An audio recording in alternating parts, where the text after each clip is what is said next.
Hey, what's up? Hope everybody's doing great. It's been such a long time since I've done one of these videos, but life gets in the way, really, and that's just how it is. Today, I'm not gonna just not gonna be a fancy conversation or anything like that. No bells and whistles. Just a quick sort of like thing. I've been doing some reading, and one of the guys that I've been sort of like looking at of late is Carl Jung.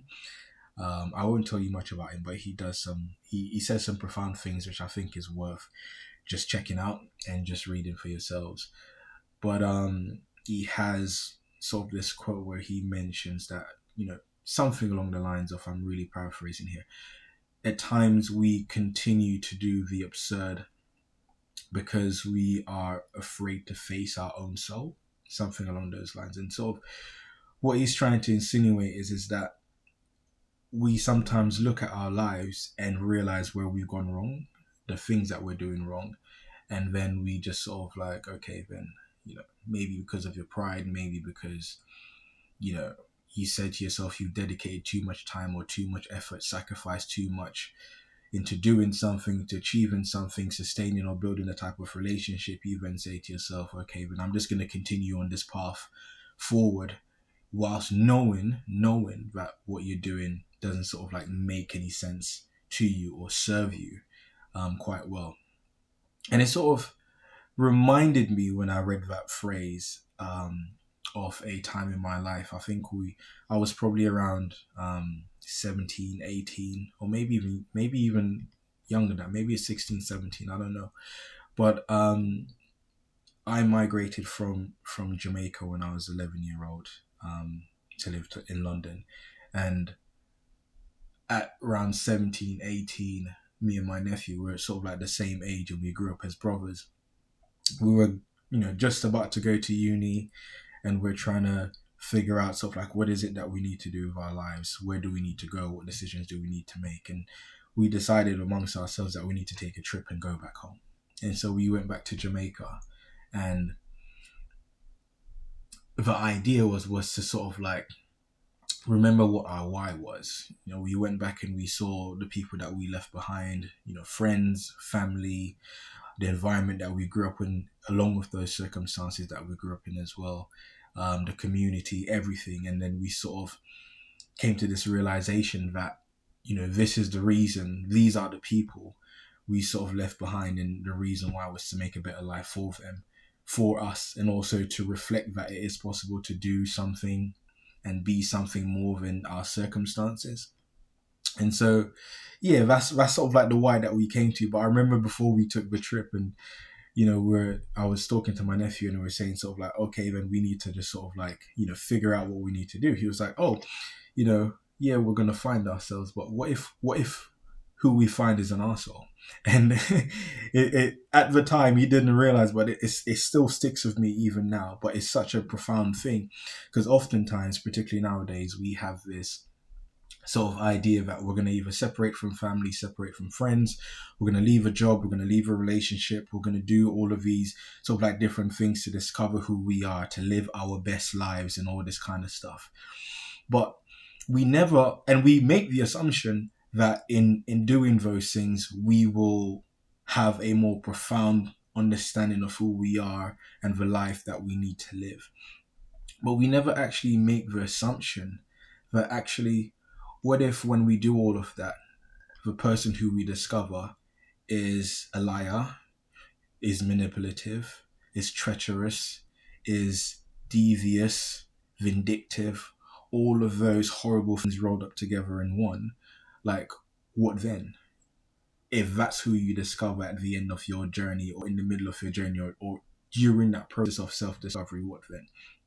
Do you then say, okay, then this is who I am and I'm never going to change, or and double down? Or do you then say, okay, then, let me just relinquish my pride, let me acknowledge where I've gone wrong, the people that I've gone wrong, and make amends and do something different?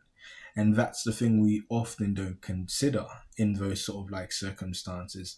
What one thing, what things have we realized and seen in our lives that we're seeing, okay, then I've made this wrong decision, I've done this wrong thing, but because of maybe pride, because we don't want people to see that we've gone wrong or even acknowledge that, we just continue to do the absurd, right?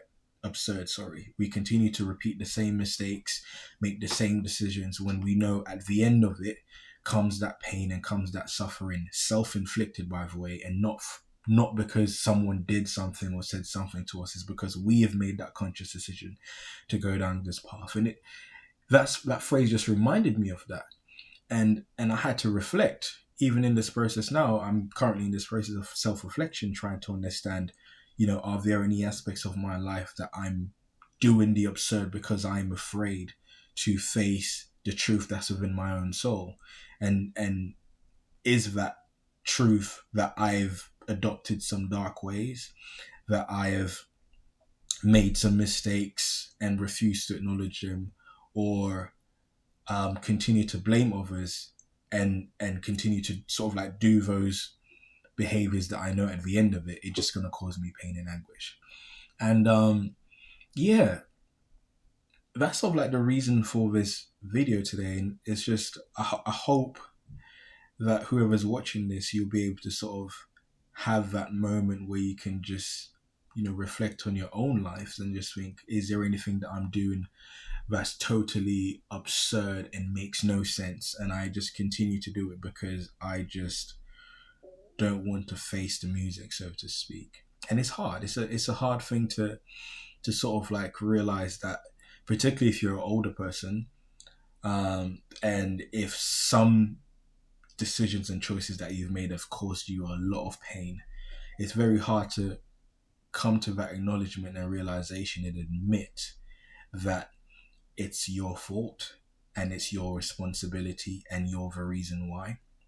And I'm not saying that these things will define who we are, but having that acknowledgement and actually going through that process of either healing, changing, growing, being different, thinking different, changing your perspective, going through that process is what would actually truly define you as a person.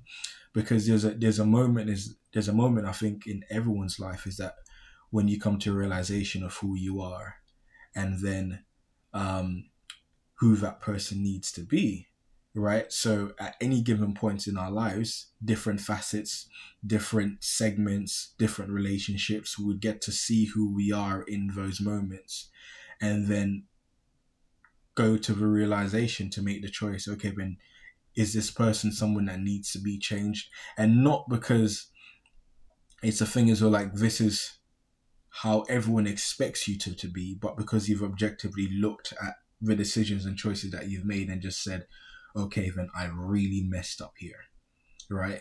And throw yourself to the side for a bit. Just throw yourself away from the equation, because any great thing that we can do in our lives is not with us at the center, but always with someone else, either that we're fighting for, a cause that we're fighting for, a person that we're fighting for. So throw yourself to the side to begin with, and then start to think, okay, then is this either self, or is this for the betterment of people and the ones that I love, particularly the ones that you love? And just have that reflective thought. Yeah, that's it really. Nothing more said. Hope everyone has a incredible time this week, and yeah, look after yourselves. See ya.